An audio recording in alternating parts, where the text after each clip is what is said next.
This channel does not promote any violent, harmful, or illegal activities. All content provided by this channel is meant for an educational purpose only. SIR শুরু হোক, সবে তো আপনারা কলির সন্ধে দেখছেন, আরো অনেক পাওয়া যাবে।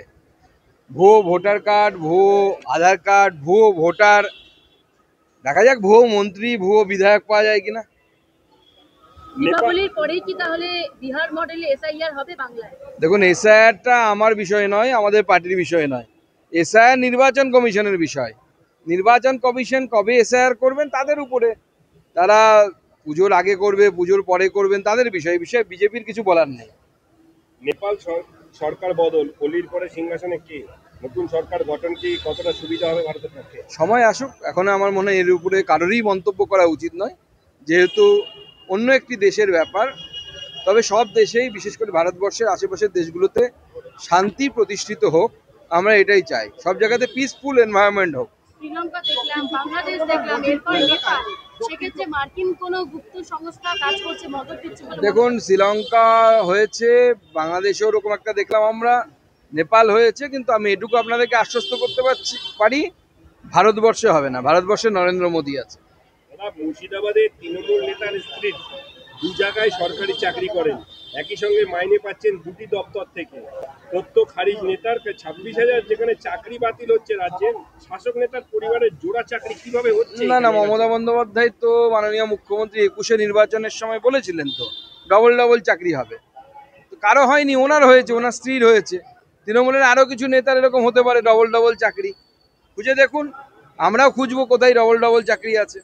জন্মের সময় অনলাইন এলাকায় একটি বাড়িতে গতকাল 2 গান পাউডার সহ অস্ত্র তৈরি করা প্রচুর সরঞ্জাম পাওয়া গেছে।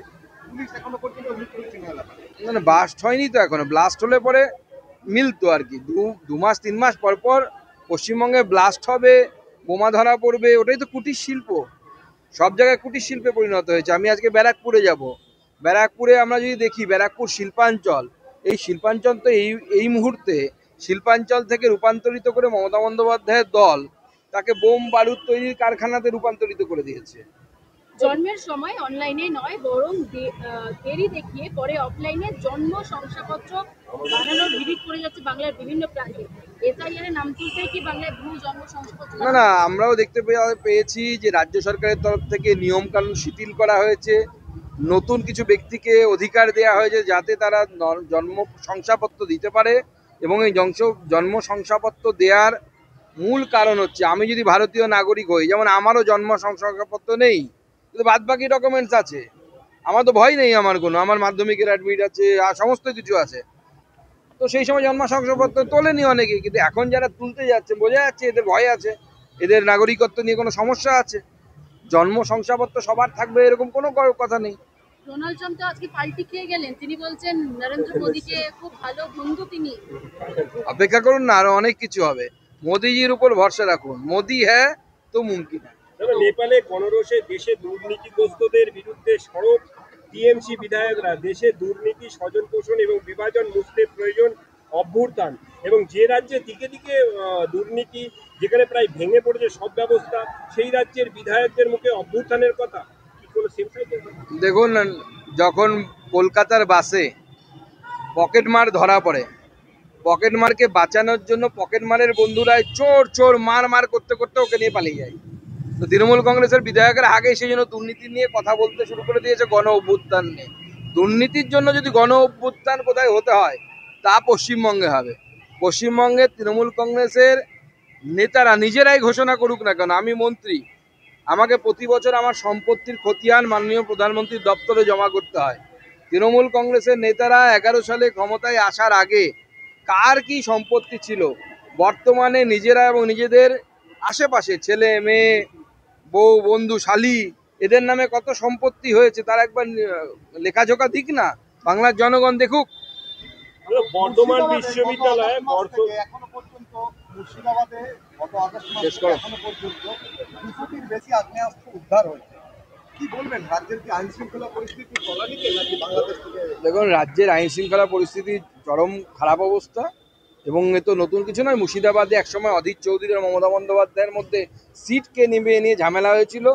তখন অধীরদা বলেছিলেন ওখানে বোম মাস্কেটের ভোট হয়, মমতা ভোট করতে পারবে না। তো এই মুর্শিদাবাদকে বহুদিন ধরে এইভাবে করে এটাই হচ্ছে।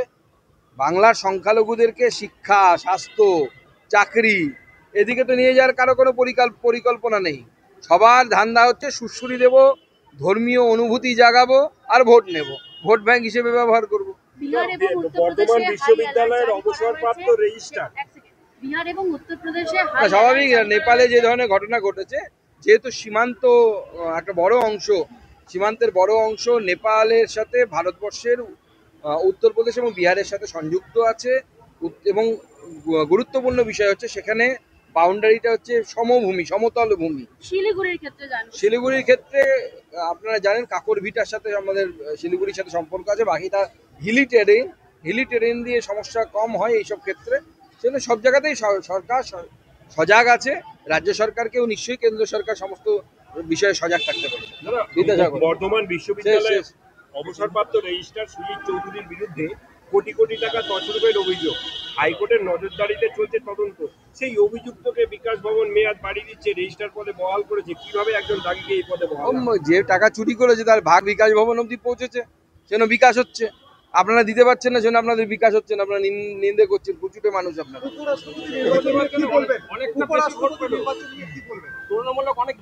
বিকশিত ভারতের যাত্রা সফল হবে এমন একজন উপরাষ্ট্রপতি হয়েছেন যিনি দেশের কথা ভাবেন, জাতীয়তাবাদের কথা বলেন, ভারত মাতা কি জয় বলেছেন এক সময়, আগামী দিনেও বলবেন।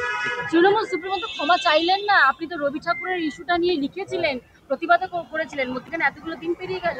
দেখুন, উনি রবীন্দ্রনাথের উপরে, উনি কেন ক্ষমা চাইবেন? উনি রবীন্দ্রনাথ যত না সাহিত্য রচনা করতে পেরেছেন, তার থেকে বড় বড় সাহিত্য এপাং ওপাং ঝপাং করে উনি লিখে দিয়েছেন। উনি ট্রেডমিলে চলতে চলতে বাজেট বানান রাজ্যে। কোথায় রবীন্দ্রনাথ? নোবেল কমিটি বুঝতে পারছে না, তাই নাহলে 5-7টা নোবেল এতদিন মমতা বন্দ্যোপাধ্যায়কে দিয়ে দিতেন।